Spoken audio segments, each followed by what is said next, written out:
Shalom.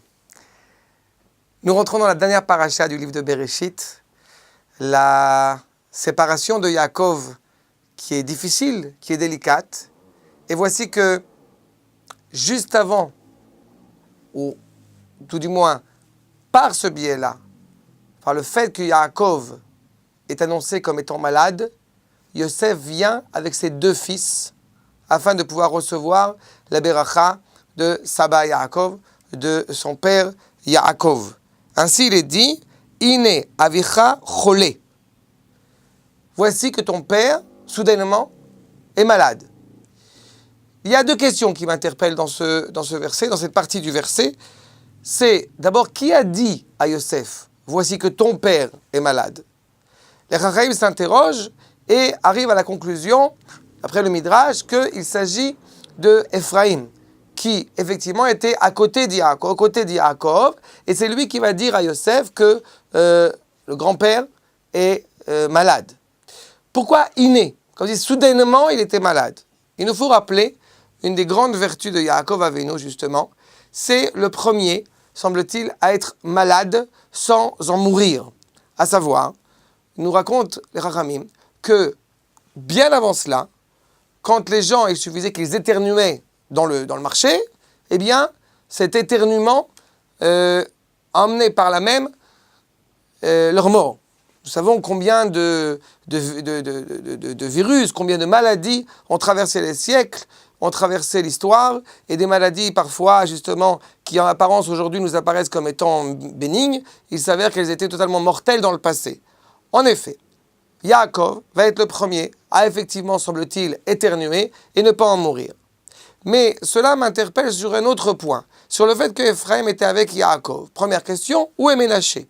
Et puis, deuxième problématique, pourquoi Ephraim se trouve aux côtés de Yaakov?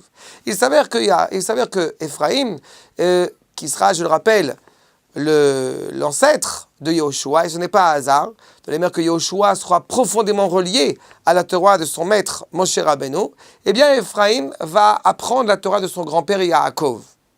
Alors que Ménaché, lui, est occupé, nous l'avons vu dans les parachiotes qui ont précédé, le Mélitz, celui qui est là pour, au bout du compte, être aux côtés de Yosef, traduire, quand Yosef ne s'est pas encore révélé auprès de ses frères, traduire en hébreu auprès des fils de Yosef, eh bien, Ménaché s'occupe de construire avec Yosef l'État. Lui, Ephraim, est en train d'étudier la Torah chez son grand-père.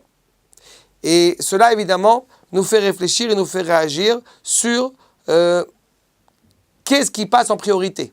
Est-ce l'étude de la Torah de Ephraim, qui est évidemment fondamentalement importante, ou est-ce la mise en place de la société hébraïque, même en exil, qui elle aussi est importante, aux côtés de Yosef?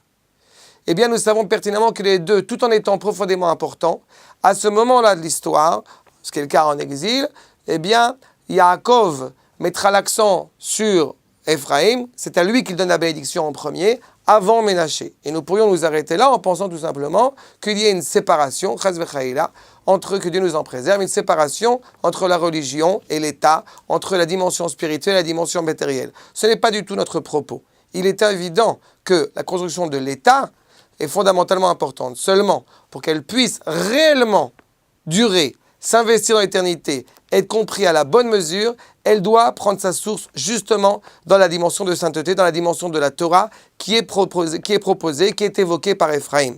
Et bien justement, au moment où la Torah de Yaakov s'est affaibli, au moment où cette Torah, semble-t-il, est malade, au moment où justement Yaakov, semble-t-il, va s'affaiblir, eh bien il est temps de recevoir les enseignements fondamentaux pour l'avenir, pour les générations, de la part de Yaakov, pour notre peuple qui est en train de se constituer. De la même manière qu'il est fondamental de s'inscrire profondément dans une Torah forte, résistante, qui est capable d'affronter toutes les réalités, afin de pouvoir construire justement un État qui sera digne de ce nom, digne du nom d'Akadosh Baruch Hu, que nous souhaitons tellement honorer et respecter. Shabbat Shalom.